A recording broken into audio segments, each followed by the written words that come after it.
यमुना विहार में मकान के बाहर फायरिंग, अज्ञात हमलावर फायरिंग करके हुए फरार, पुलिस आरोपियों की तलाश में जुटी।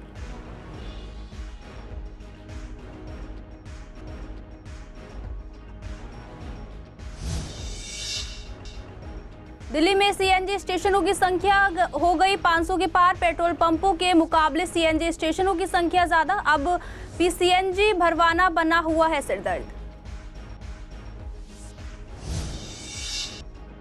जीटीबी अस्पताल में पीने के पानी की कमी, मरीजों और तीमारदारों को हो रही है परेशानी। तीमारदारों ने कहा मरीजों को बाहर से लाकर देना पड़ता है पानी।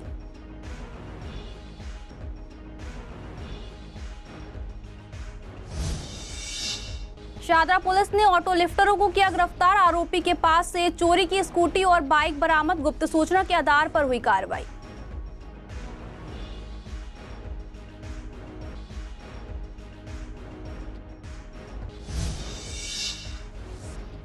शाहदरा में शुरू हुई 60 ई रिक्शा सेवा, संदीप कपूर ने हरी झंडी दिखाकर रवाना किया ई रिक्शा। 60 नए ई रिक्शा से शाहदरा में कूड़ा उठाने की प्रक्रिया हुई आसान।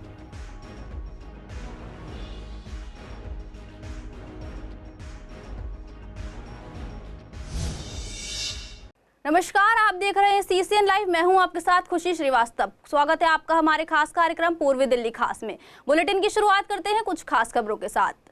उत्तर पूर्वी दिल्ली के यमुना विहार इलाके में एक मकान के बाहर फायरिंग का मामला सामने आया है, जिसमें 2 अज्ञात हमलावरों ने रात करीब 1 बजे फायरिंग की और बाद में स्कूटी पर सवार होकर फरार हो गए। पुलिस ने मकान मालिक की शिकायत पर केस दर्ज कर लिया है और जांच शुरू कर दी। पीड़ित परिवार ने बताया कि उनकी किसी से कोई विवाद या झगड़ा नहीं है और उन्हें ये भी नहीं पता कि वह लोग कौन थे। आरोपियों ने पहले घर के गेट को तोड़ने की कोशिश की, लेकिन जब वे सफल नहीं हो सके तो उन्होंने 4 से 5 गोलियां चलाई। घटना के बाद परिवार के बच्चे डर गए थे और वे भी भयभीत थे। पुलिस अब सीसीटीवी फुटेज की मदद से अपराधियों की पहचान करने और उन्हें पकड़ने की जांच कर रही है। दिल्ली में सीएनजी स्टेशनों के बाहर गाड़ियों की लंबी लाइन दिखाई देती है। कार या किसी भी गाड़ी में सीएनजी भरवाना एक बड़ा काम नजर आता है। ये तो तब तक है जब दिल्ली में सीएनजी स्टेशनों की संख्या पेट्रोल पंप के मुकाबले ज्यादा हो गई। दिल्ली में अब 505 सीएनजी स्टेशन खुल चुके हैं, जबकि पेट्रोल पंपों की संख्या 398 है। पेट्रोल डलवाने के लिए मुश्किल से 2 या 3 मिनट लगते हैं, जबकि सीएनजी भरवाने के लिए लाइन में लगने से लेकर गैस भरवाने तक कभी कभी आधा घंटा भी लग जाता है। इसलिए लोग सीएनजी की गाड़ी लेकर भटकते नजर आते हैं। लोगों ने बताया कि भले ही सीएनजी पंप की संख्या बढ़ गई है, लेकिन कुछ पंप बंद होने के कारण उन्हें अभी भी दिक्कतों का सामना करना पड़ता है। इसके अलावा जहाँ सीएनजी पंप्स पर सीएनजी मिलती है, वहाँ भी प्रेशर की कमी की वजह से समस्या उत्पन्न होती है। जब तक प्रेशर ज्यादा नहीं होता तब सीएनजी भरने में काफी समय लग जाता है। कम प्रेशर से कम गैस भरती है और कुछ ही समय में सिलेंडर खाली हो जाता है। इससे उन्हें फिर से गैस के लिए लाइन में लगना पड़ता है। इससे स्टेशन पर भीड़ बढ़ती है। लोग ये भी कहते हैं कि सीएनजी पंप्स की स्थिति में सुधार करना आवश्यक है, ताकि सीएनजी की सप्लाई सुलभ और निर्बाध हो सके। अगर प्रेशर की समस्या का समाधान किया जाए और पंप सही तरीके से कार्य करे तो सीएनजी वाहन मालिकों को समय की बचत हो सकेगी। भाई टाइमिंग दिख रहा है आपको, डर लग रहा है। क्यों लगता है इतना समय? अब यही है तो बता सकते हैं प्रेशर कैसा है उसमें। प्रेशर की वजह से हो सकता है, प्रेशर का भी है। और भी स्टेशन हैं यहाँ पर जैसे? हाँ, सब जगह है लाइन, सब जगह लग रही है, सारी जगह लाइन। हाँ, लाइन इसलिए लगती है क्योंकि यहाँ पंप बहुत सारे होने के बावजूद भी कई पंप बंद हो जाते हैं। अभी जैसे हम पीछे आए, पीछे सीएनजी पंप बंद था, वो पूरा पंप था।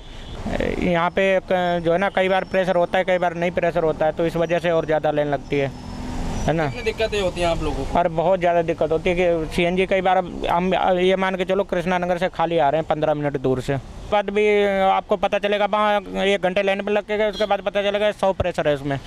प्रेशर कम से कम 200 या 230 रहता है अमूमन, पता चलेगा वहाँ प्रेशर ही नहीं है। तो अब वहाँ आएगी आपकी सीएनजी 150 रुपये की, अब आपकी 2 घंटे में ख़त्म हो जाएगी, फिर आप दूसरी पंप को तलाशो। तो ये ज़्यादातर पंपों पर होता है। कई बार वो बताते भी नहीं है कि हमारे यहाँ प्रेशर नहीं है, भाई आप लाइन में मत लगो। और कई बार अब क्या होता है कि हम वहाँ जाते हैं, पता चला पंप ही बंद है। यमुना पार के सबसे बड़े जीटीबी अस्पताल में इन दिनों इमरजेंसी में इलाज कराने आए मरीजों को पीने के पानी की जबरदस्त दिक्कत झेलनी पड़ रही है। सबसे ज्यादा दिक्कत दिल की बीमारी से जूझ रहे मरीजों को होती है। हार्ट अटैक से बचाने के लिए दी जाने वाली मेडिसिन सही वक्त पर मरीजों को खाने में बाधा पहुंच रही है, क्योंकि पानी की सुविधा ही यहां नहीं है। इसी को लेकर जब हमारे संवाददाता मोहित शर्मा ने तीमारदारों से बात की तो उन्होंने बताया कि बाहर से पानी लेकर पेशेंट को पिलाना पड़ता है, क्योंकि जीटीबी अस्पताल में कहीं भी पानी की सुविधा उपलब्ध नहीं है। और तीमारदारों ने बताया कि बोतल उन्हें 20 से 25 रुपए की मिल रही है। लोगों को काफ़ी दिक्कतों का सामना करना पड़ रहा है। बोतल खरीदो पियो। कितने की बोतल पड़ रही है आपको? एक 20 रुपए की दे रहे हैं। 20 रुपए की पड़ रही है। क्या इमरजेंसी में एडमिट है? इमरजेंसी में। क्या दिक्कत थी? ये फेफड़ों में प्रॉब्लम थी। ये पानी तो नहीं मिलता, पानी खरीद के लेना पड़ता है। कितने की बोतल पड़ जाती है? 20 रुपए की पड़ती है, 10 रुपए की छोटी पड़ती है, 20 की बड़ी पड़ती है। कोई पेशेंट है आपका यहाँ पर? हाँ, एडमिट हुआ हुआ भाई का दोस्त है ज़रा, वो क्या दिक्कत थी? एक्सीडेंट हो गया था उनके, वो आए हुए हैं यहाँ। अच्छा। जी। तो यहाँ मतलब अक्सर ऐसे ही रहता है? हाँ, अक्सर ऐसे ही रहता है ज़्यादातर यहाँ। पानी बाहर से ही लेना पड़ता है। शादरा पुलिस ने ऑटो लिफ्टर को गिरफ्तार किया है, जिसके पास से 2 चोरी की बाइक बरामद हुई है। शादरा जिले में हाल ही की स्नैचिंग और वाहन चोरी की घटनाओं के मद्देनजर एएसबी सेल ने संदिग्धों की पहचान करने और उन्हें पकड़ने के लिए गुप्त खुफिया जानकारी इकट्ठी की और गुप्त सूचना के आधार पर जहांगीर शेख नामक आरोपी को दिलशाद गार्डन इलाके में पकड़ा। आरोपी के पास से बाइक और चोरी की स्कूटी बरामद की गई। आरोपी से पूछताछ में पता चला कि जहांगीर शेख नशे का आदी है और अपनी जरूरतों को पूरा करने के लिए चोरी की वारदात को अंजाम देता था। इस गिरफ्तारी के बाद आरोपी ने अपनी निशानदेही पर एक और चोरी की स्कूटी बरामद करवाई और वह पहले भी स्नैचिंग के मामलों में शामिल था। पुलिस ने इस मामले में आगे की कार्रवाई शुरू कर दी है। दिल्ली नगर निगम के शादरा साउथ जोन के चेयरमैन संदीप कपूर ने पूर्वी दिल्ली में स्वच्छता को बढ़ावा देने के लिए 60 नए ई रिक्शा को हरी झंडी दिखाकर रवाना किया। ये e rickshaw Shahdara south zone के प्रत्येक वार्ड में घर घर से कूड़ा उठाएंगे। इन ई रिक्शा का उद्देश्य संकरी गलियों में जाकर लोगों के घरों से कूड़ा इकट्ठा करना और सड़कों पर पड़ा कूड़ा उठाना है। इसी को लेकर हमारे संवाददाता ने जोन चेयरमैन संदीप कपूर से बात की तो उन्होंने बताया कि इस पहल से क्षेत्र को स्वच्छ रखने में मदद मिलेगी। उन्होंने नागरिकों से अपील की कि वे कूड़ा केवल नगर निगम के ऑटो टिप्पर रिक्शा और निर्धारित स्थानों पर ही डालें और सड़कों पर कूड़ा ना फेंके, ताकि दिल्ली को स्वच्छ रखा जा सके। देखिए, अब दिल्ली में विकास ने रफ्तार पकड़ी है, कूड़े के ढेर भी कम होंगे और दिल्ली विकास की तरफ चलेगी। और इस विकास की दौड़ में पूर्वी दिल्ली का शादरा साउथ जोन नंबर 1 पर रहेगा, ये मैं अभी से विश्वास दिलाता हूँ। आज पूर्वी दिल्ली के जो शादरा साउथ जोन में 200 ई रिक्शा का इनॉग्रेशन हमने कर दिया। पहले लॉट में आज 60 गाड़ियां हमारे पास आई हैं। हमारे सभी पार्षद भाई बहनें और पूरे अफसर डीसी साहब सभी आज इस इनॉग्रेशन में सबने भाग लिया। कि दिल्ली को स्वच्छ रखना ये सिर्फ ना हमारी जिम्मेदारी है, ये हमारा कर्म है, हमारी ड्यूटी है और इसके लिए जितने भी डिसीज़न हमको लेने पड़े वो हम लेते हैं। इसमें कमिश्नर साहब बहुत सपोर्ट करते हैं, उनका हमेशा सपोर्ट हमको मिलता है। और जैसे ये बताया हमने कि इसमें कोई एडिशनल खर्चा नहीं हुआ है। हमारे कंसेशन हमने उनके साथ बैठ करके ये बात किया है कि हम, क्योंकि आप देखेंगे दिल्ली में जिस हिसाब से कूड़ा बढ़ रहा है, हमारे पास मैनुअल रिक्शा जो थे, अब हमारे कर्मचारी मैनुअल रिक्शा चलाते हैं, गर्मी होती है, आप देखते हैं उसको चलाना है। फिर हमने ढलाव बंद किए, ढलाव भी आपने देखा हमने काफ़ी मात्रा में बंद कर दिए। फिर उसको दूर FCTS में छोड़ के जाना पड़ता था, जिससे नंबर चक्कर कम पड़ते थे, टाइम ज़्यादा लगता था, मेहनत ज़्यादा लगती थी। तो एक डिसीजन लिया गया कि हम इस मैनुअल रिक्शा को हटा के और हम ई रिक्शा लाएंगे। नई इन टिपरों से बहुत फ़ायदा हो सकता है कि जिन गलियों के अंदर, छोटी गलियों के अंदर बड़े टिपर नहीं जा सकते, डोर टू डोर नहीं कर सकते, उनके अंदर आसानी से ये गाड़ियाँ जा सकती हैं और आसानी से लोगों का कूड़ा घरों से ले सकती हैं। ये एक बहुत अच्छी पहल है नगर निगम की तरफ से जो करी गई है। इन टिप्परों से हमें क्षेत्र में बहुत सहूलियत हो जाती है, क्योंकि बहुत छोटी छोटी, शादरा आपने देखा हुआ है, शादरा बड़ा कंजेस्टेड एरिया है मेरे वार्ड, बहुत छोटी छोटी पतली पतली गलियां हैं जहाँ पे कि ये बड़ी गाड़ियाँ नहीं पहुँच पाती थी। सबसे पहले मैं हमारे शादरा साउथ जोन के चेयरमैन संदीप कुमार जी का धन्यवाद करता हूं, जिन्होंने आज 60 रिक्शों का उद्घाटन किया है। और ये छोटे रिक्शे हैं, जो छोटी गलियां हैं, जैसे मेरे वार्ड में खुरेजी गांव है, घोंडली गांव है, जहां पर बड़े टिप्पर नहीं पहुंच पाते थे, छोटे ई रिक्शा वहाँ पहुँचकर जो घरों के कूड़े हैं, गली कूड़े हैं, उठाने में बहुत ही सुविधा मिलेगी। पूर्व दिल्ली के थाना मंडावली इलाके में एक चोर ने होंडा कार की बैटरी चोरी कर ली। ये घटना तरंग अपार्टमेंट के पास हुई, जहां कार मालिक मकसूद ने बताया कि जब उन्होंने अपनी गाड़ी पार्क की और सुबह लौटे तो देखा कि उनकी गाड़ी की बैटरी गायब थी। मकसूद ने तुरंत पुलिस को सूचना दी, जिसके बाद पुलिस ने मौके पर पहुंचकर मामला दर्ज कर लिया और जांच शुरू कर दी। उन्होंने बताया कि इलाके में लगातार चोरी की घटनाएं हो रही हैं, जिससे क्षेत्रवासियों में डर और असुरक्षा का माहौल है। उनका कहना है कि ये चोरी की बढ़ती घटनाएं कानून व्यवस्था पर सवाल उठाती है और पुलिस प्रशासन से जल्द कार्रवाई की उम्मीद जताई जा रही है। पुलिस अब सीसीटीवी फुटेज की मदद से चोरों की पहचान करने और उन्हें पकड़ने के प्रयास में जुटी है। मैं पीछे इधर 4 नंबर गली में रहता हूँ, मेरा घर है इधर। मैं इधर बूथ बाजार लगता है तो मैं वहाँ गाड़ी खड़ी कर दिया, आया तो देखा गाड़ी में बैटरी नहीं है। सुबह मैंने वहाँ गार्ड को बताया, जो बीट वाले हैं उनको, पुलिस वाले को बताया था, तो बोले कि आ करके वो देख करके चले गए। बोले कि कैमरा खुलवाता हूँ। ये तो इधर निकली है ना, हमारी गाड़ी उधर रोड पे खड़ी थी। क्या लगता है आए दिन चोरी हो रही है गाड़ियों की, क्या करें? तो पुलिस तो ज़्यादा ही हो रही है। क्या पुलिस सुरक्षा है नहीं इस इलाके में? क्या सब देखने पड़ेंगे ना भाई साहब, ये सब पुलिस वाले के ही तो देखने पड़ेंगे ना। नहीं देखेंगे तो ये तो और माहौल ख़राब होगा। हमारी तो 3 बार गाड़ी की चोरी हो गई। एक बार मैंने 100 नंबर पे बुलाया था, उन्होंने लीक लाग के चले गए थे। भैया देखिए, इसमें सबको सहयोग करने पड़ेंगे, पुलिस वाले को भी या हमें भी, तभी जाके ये सब होगा। अगर हम पकड़ते हैं तो हम बताएं, अगर और कोई पकड़ते हैं तो वो बताएं, तभी जाके पुलिस वाले को भी माहौल को टाइट करने पड़ेगा। शादरा के छोटा बाजार में स्थित जाट धर्मशाला के पास बनी सड़क पिछले काफी समय से खराब पड़ी हुई है, जिससे यहां से गुजरने वाले लोग और दुकानदार दोनों को भारी परेशानी का सामना करना पड़ रहा है। स्थानीय लोगों ने बताया कि विधानसभा चुनाव से पहले आचार संहिता लागू होने से पहले सड़क को खोदा गया था, ये कहकर कि इसे जल्द ही निर्माण किया जाएगा, लेकिन अब तक कई महीनों का समय बीत चुका है और सड़क का काम अधूरा पड़ा है। टूटी हुई सड़क पर आए दिन लोग गिरकर चोटिल हो रहे हैं, रिक्शे पलट रहे हैं और बुजुर्ग व बच्चे भी गिरने से बच नहीं पा रहे।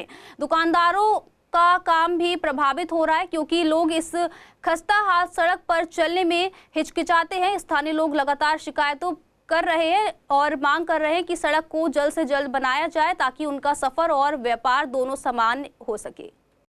ये क्या है कि गली टूटी थी, उससे तुम्हारे क्या नाम आचार संहिता से पहले, ठीक है, जो पूर्व विधायक थे रामनिवास गोयल जी, उन्होंने अपना फंड लगा दिया, पर गली अभी तक बनी नहीं। आप देख सकते हैं कितना बुरा हाल है गलियों का। थोड़ा किस लिए गया था सड़क? थोड़ा इसलिए कि नई गली बननी है दोबारा।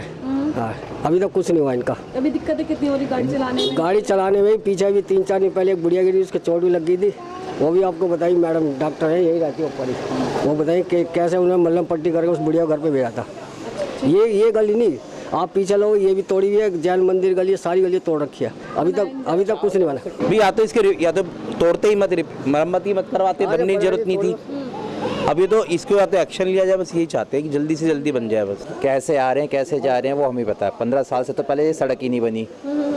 15 साल से विधायक यहाँ पे जो भी रहे हैं, एक बार सड़क में गए।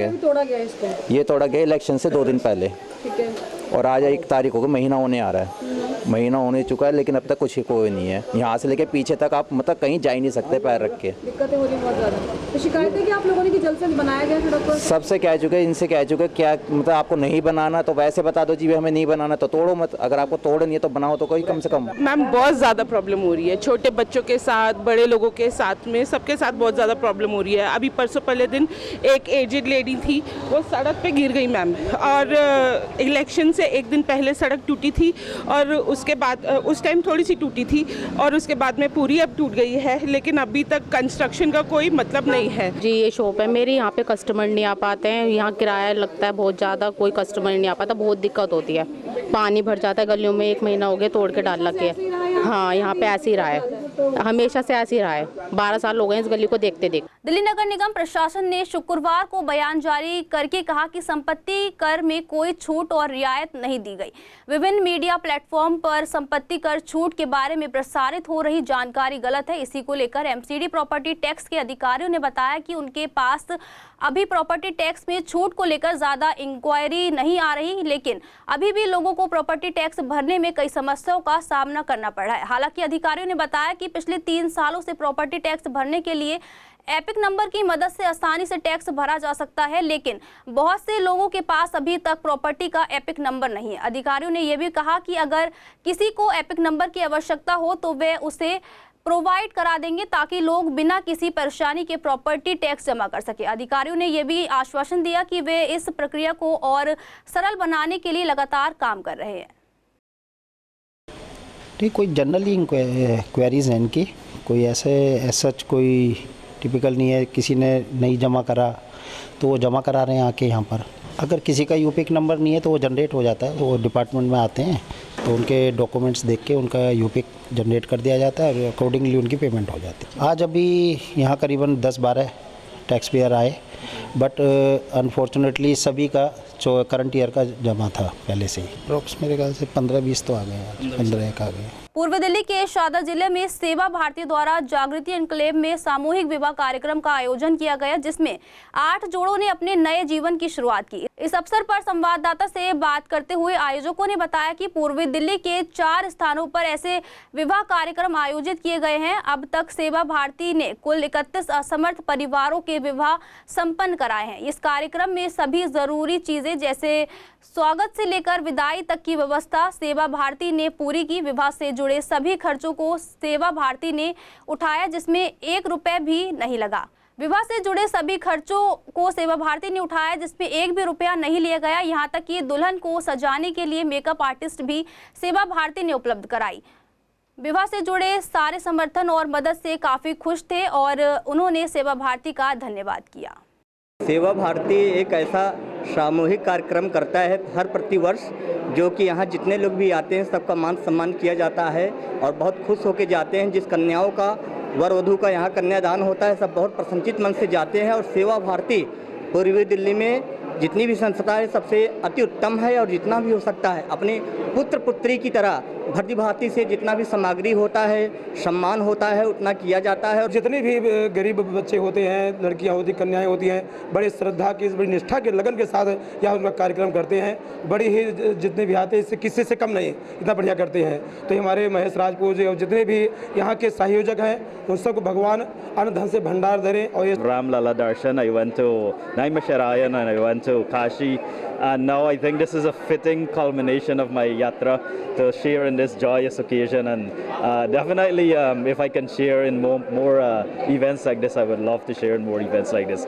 हर साल की भांति इस वर्ष भी 8 गरीब कन्याओं का यहाँ पर संत शिरोमणि श्री गुरु रविदास जी के जन्मोत्सव के अवसर पर विभाग के अंदर 31 शादियाँ हुई हैं। 4 जिले हैं, सादरा जिला, गांधीनगर जिला, इंद्रप्रस्थ जिला, मयूर विहार जिला।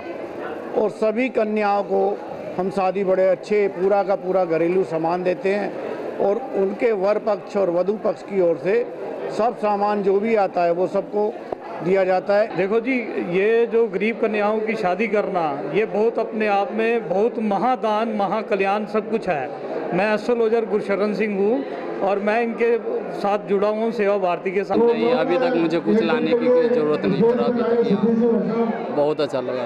नहीं, बिल्कुल भी नहीं, बहुत अच्छे से सजाया, बहुत हर चीज़ की अवेलेबल यहाँ पे मतलब सुविधा हर चीज़ की है। कि प्रारंभ हुई समाज कल्याण दास उत्थान के कामों को लेकर के प्रारंभ हुई। धीरे धीरे उसके अंदर एक कड़ी ये जुड़ गई कि गरीब कन्याएं जो परिवार अपनी बेटियों की शादी ठीक प्रकार से नहीं करवा पा रहे, उनको सहयोग करके उनकी शादियाँ करवा सके। स्थापना 1979 में हुई, आज उनको 45-46 साल होने जा रहा है। और सेवा भारती 25 साल से, पिछले 25 साल से ये सामूहिक विवाह का कार्यक्रम साल में 1 बार करते हैं। इन बच्चों के विवाह से लेकर इनको एजुकेशन तक देकर इनको प्रशिक्षण, ये ताकि अपनी रोजगार भी अपना बना सके, उसके लिए सेवा भारती के अलग अलग प्रकल्प इसमें पूरा योगदान देते हैं। फिलहाल आज के लिए पूर्वी दिल्ली खास में इतना ही। देखते रहिए CCN लाइव।